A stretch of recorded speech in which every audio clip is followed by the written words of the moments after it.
So welcome everyone to this week's IVI Coffee and Talk. We're delighted to hear from Priyanka Singh, who is one of our researchers here in the Institute. And she's going to discuss the digital transformation of the public services.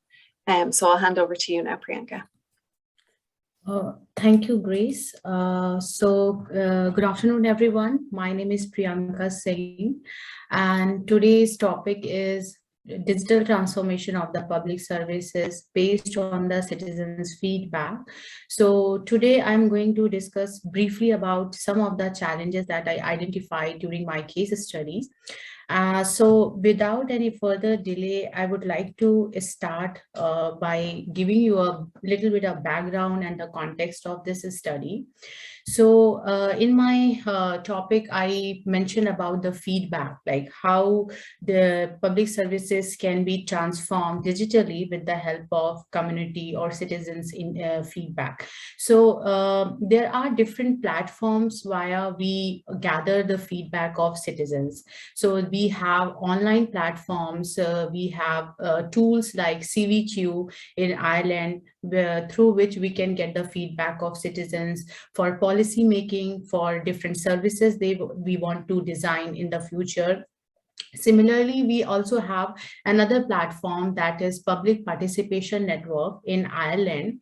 And with this program, we connect with the local community, we communicate with the local community with the help of PPN representatives. We try to understand what are the challenges they face in their daily life and how can we address those challenges. So this PPN network itself is a part of another service that is a community development service.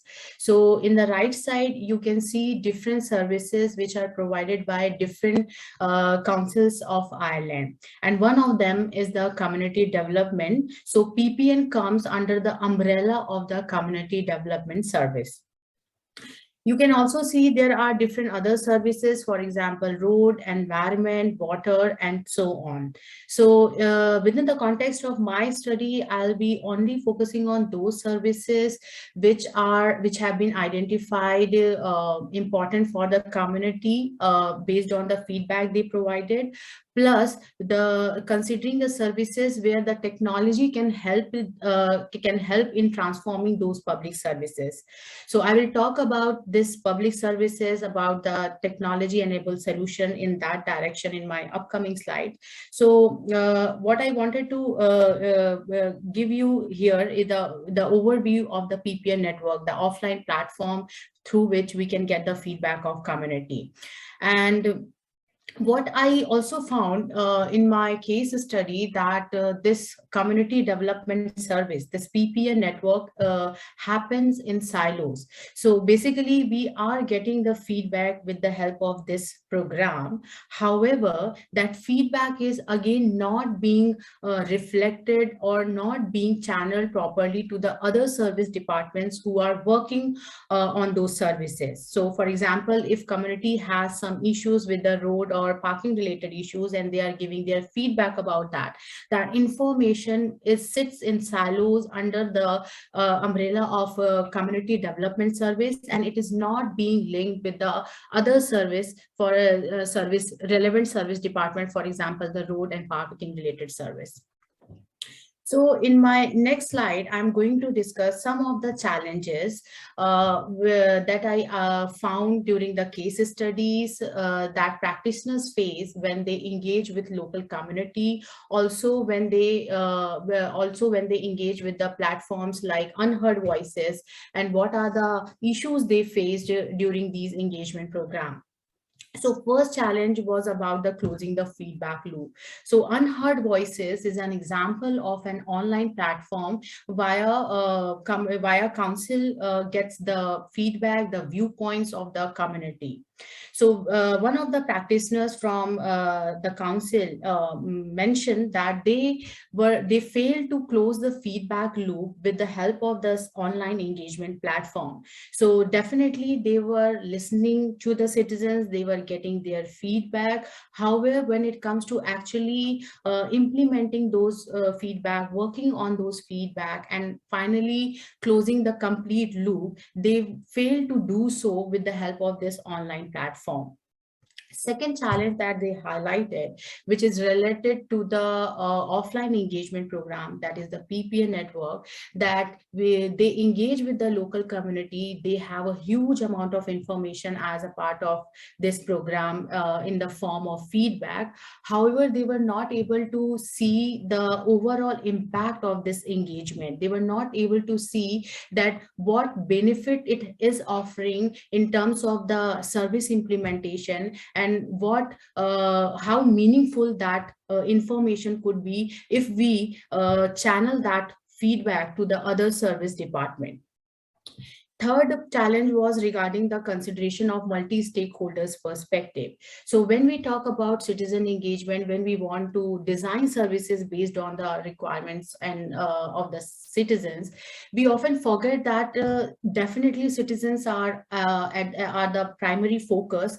However, there are other stakeholders in the overall system that needs to be considered when it comes to implementing the feedback and designing the services for them. So, and it is not necessary that we fulfill all their requirement, we act on all those feedback they are providing to the council. For example, one of the example that I could recall from one of the councils, that she mentioned that sometimes if the community has a demand, has a need that they want a CCTV camera in the particular area. However, probably due to some GDPR related issue, they cannot install CCTV camera in that zone or in that area. So this is again the requirement that came from the community side, but there are other stakeholders like the city authorities who may have some constraints, who may have some restriction in terms of the implementation of the requirement they are having. So it is not only about citizens, but also we need to think about a balance between different stakeholders, requirement, and how can we achieve the goals that we start with the programs like PPN with the unheard and the unheard voices. Last challenge is about the mapping of the requirement. So what we have initially is the set of feedback, a large amount of information in the form of feedback, but when it comes to actually working on that feedback, then they face challenges in terms of mapping the requirements of community, because they wanted to put that all information together into a single system, and they face challenges in terms of mapping the requirement based on that information. When I say information, I mean the feedback that community is providing. So now in my next slide, I think I talked a lot about feedback. I am going to give you some examples of the feedback that community has provided. And over here, I'm going to give you an overview of how this feedback should be linked and what is missing in the existing program. So in the left side, you can see that the community has provided their feedback across different categories. And if I focus on two of the categories, one is about the roads and another one is about the litter management. So this feedback has been gathered as a part of one service, that is a community development. However, that information was not being channeled to the other service department, for example, roads and environment. And within these services, they have other subcategories, for example, parking management under the road related services and the litter management under the environment related services.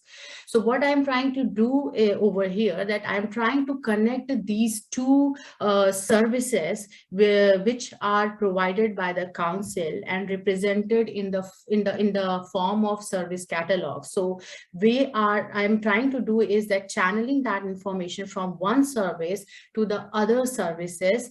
And then at the end, we can think about how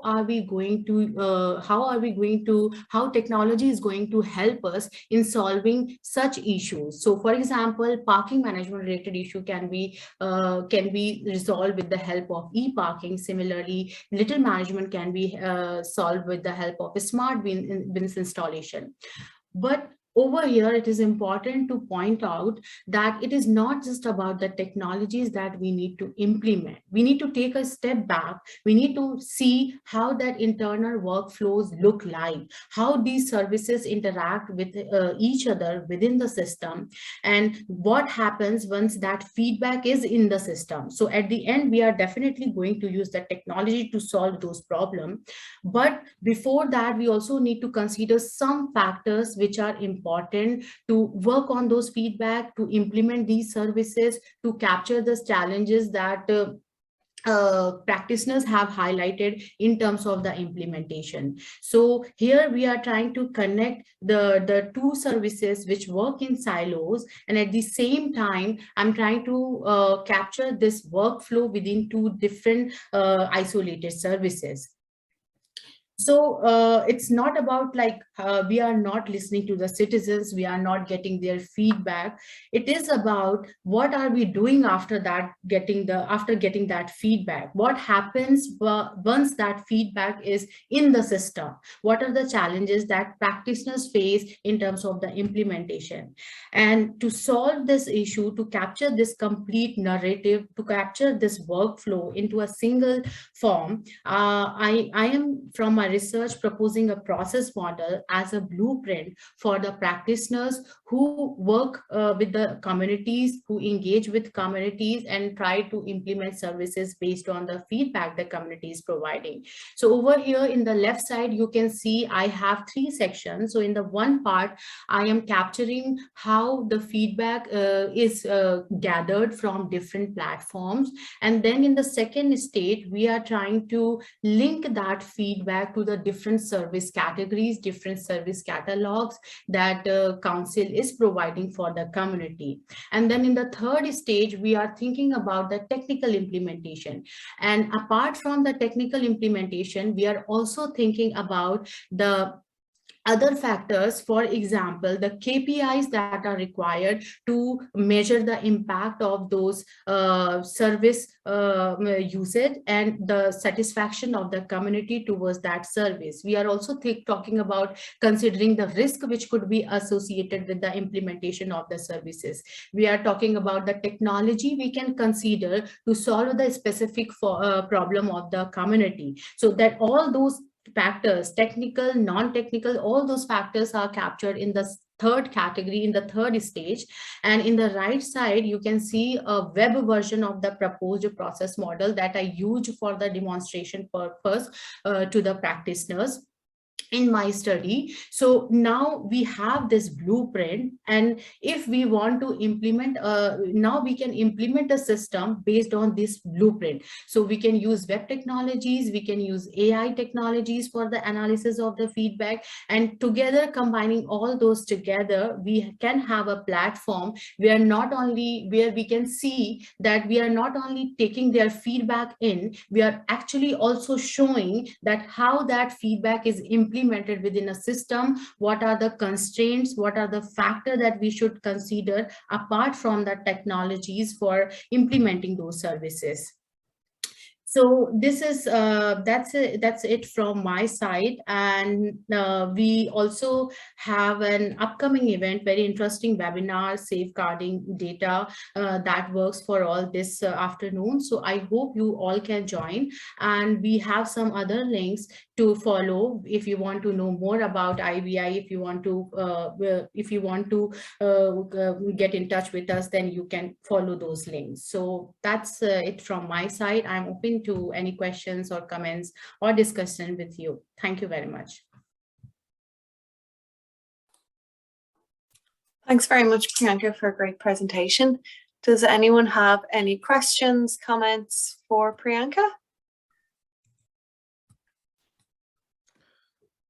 Yeah, okay. So Priyanka, thank you very much for a wonderful presentation, and it's nice work as well.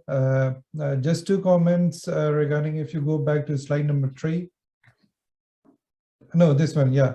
This one? Yeah, this one. Okay, so what I understand out of this is whatever we are getting the services, we are just proposing another service to keep working on, or maybe try to bridge those two services together. Am I right? Yes, that is correct. So based on the comments, it's okay if you're getting the comments from the end user, but what about the semantics of those comments? For example, I could be saying that some specific road needs repairment. So what that specifically repairment is, either do we need the whole thing, whole road need to be repaired, or just patches or something like that. So by semantics, I mean that. So we need to convey the semantics of whatever we are saying as well at this point of time. So it could be an interesting thing which you can load to it. And if you can go to the next slide. This one? Okay, yeah, this one. So the process model which you are talking about as a blueprint, what it is suggesting, actually, I didn't get that point. Okay, so with this blueprint, like the process model I am suggesting over here, I am trying to showcase how that feedback can be implemented for in the future. What are the guidelines they can follow, which are provided in detail within the each activities of the process model. So it is trying to capture different aspect of the system. So for example, one side where we are capturing the feedback, and then on the other side, how it is being aligned with the other services and what can we do to achieve that. So this is trying to capture all three different areas in a single system. So if the practitioners like click on individual activities, I have provided some examples, some guidelines, how can they perform that activities and what does that activity means. So did that answer your question, Mansoor? Yeah, that is perfectly fine. And what about the risks associated with that?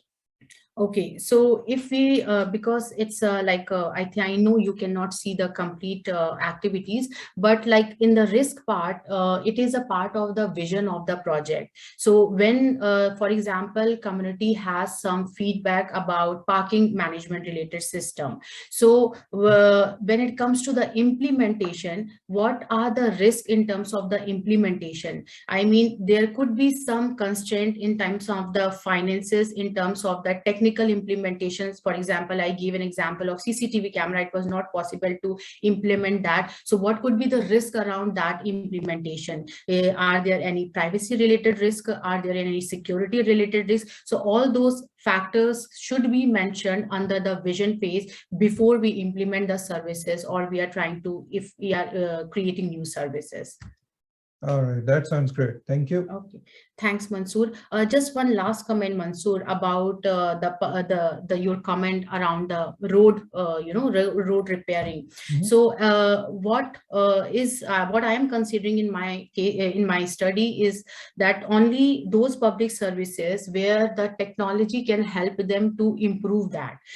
So if they are talking about any like library related issues or road repairment related issues, so I am not going to focus on those services. I am going to focus on the public services where technology can help them to improve that. For example, the parking was another example. And then but with the other service, for example, with the repairment and everything, they can still follow some steps of my process model in the third step. For example, when they are defining the vision for the road repairments and for implementing that project. So that is the idea behind doing that.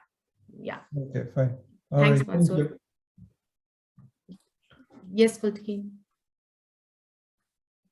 Yeah, Priyanka, thanks a lot for the very nice presentation. I just had one simple question, just out of curiosity, if you could go back to the sheet with the quotes, the sample quotes.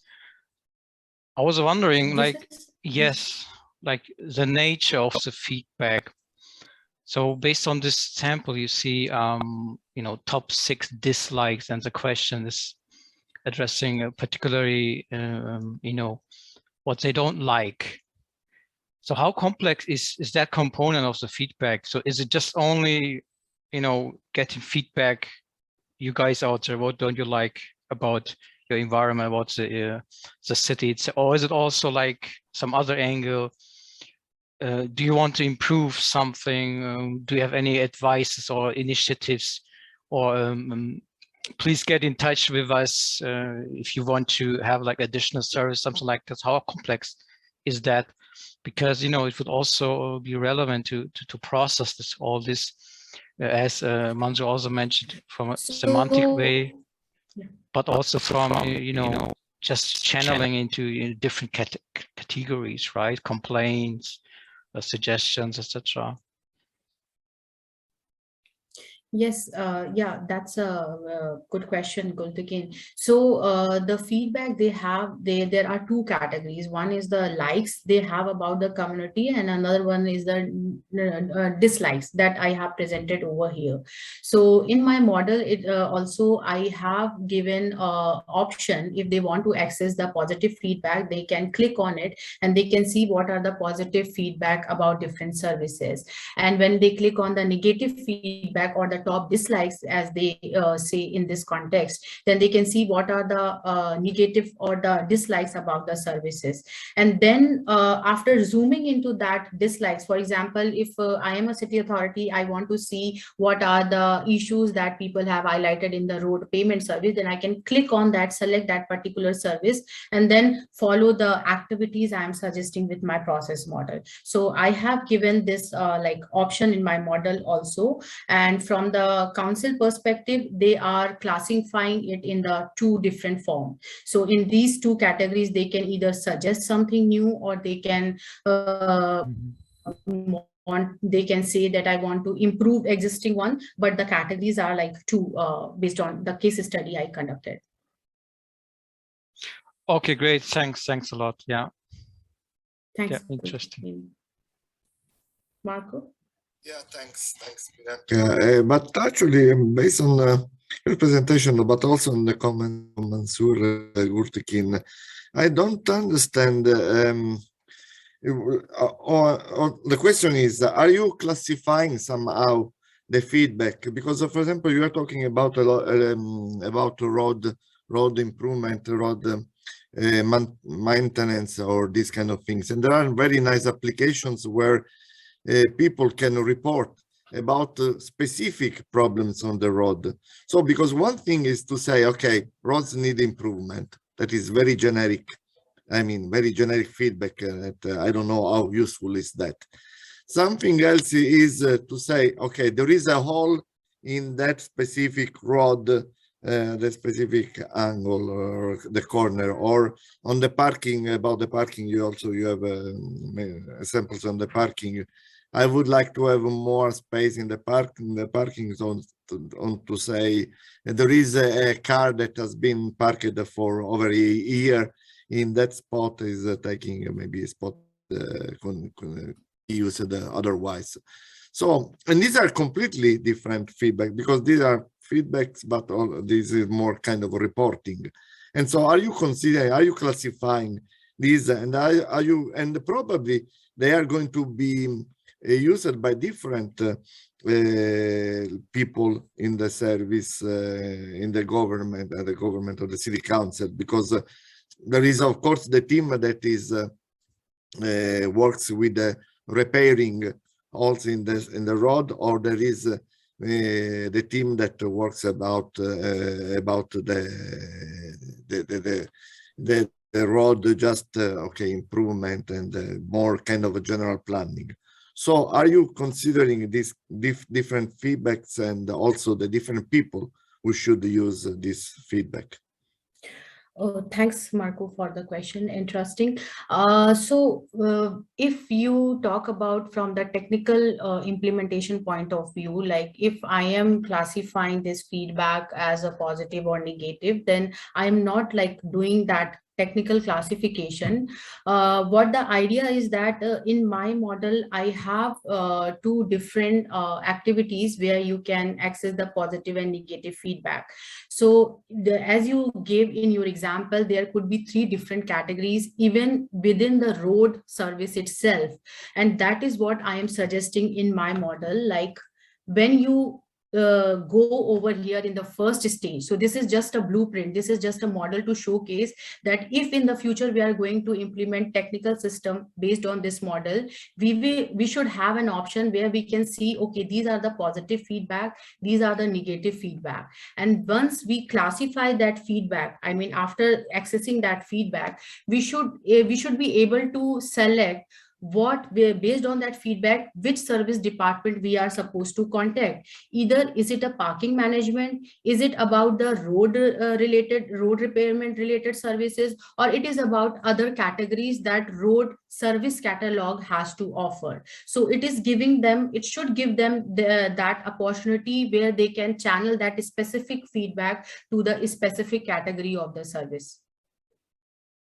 Okay, I understand that, okay, your model should be able to address to the specific department, to send the feedback, but it's not clear to me because with this yes or no, positive or negative, it's not really, because if I'm providing a feedback, okay, it's starting that something that can be improved, but I don't, of course, a hole in the road is something negative, but I want that is to be fixed. It's not really to improve the road injury. I mean, it's different, it's completely different level to have the roads. I would like to have all the roads painted in red because I like red, and to have a fixed all in a specific road to be red. Completely different. Yes. And so are you addressing the different feedback and reports at that level so that you can say, okay, I'm making a very specific report, or I am making more and more general concern? Yes. So if you can see in the third section of this service implementation strategy, so all these activities are will be only relevant to the one specific services. They are not going to be common for all the other services. So for example, if some, and this is what I mentioned as one of the challenges as well, that it is not necessary that the council is going to fulfill everybody's requirement. We also need to consider the constraints that city council can have in terms of the implementation, and all those activities, all those constraints are captured in this first part of the model, that is the vision of the project, where we start with considering all the requirements, not only from the community side but also from the city authority side, from the service provider side who are going to implement that service, and to highlight what is possible to implement and what is not possible to implement, and also setting up some criteria, some assessment criteria, that if we are promising that in next 2 years we are going to implement that service, for example, as you say that parking related issue will be addressed, then we should have some timelines and criteria to assess that okay, after 2 years when they are again reviewing the progress review, they are able to see what we promised before 2 years, it is being achieved now. So all those factors have been considered in the first part of this model, and also in the like service implementation part, and also in the first stage where we are gathering their feedback. Okay, we're running out of time, but okay, again, Priyanka, is different, because if there is a hole in a road, you cannot, of course, it's not something that you can decide, it's not option.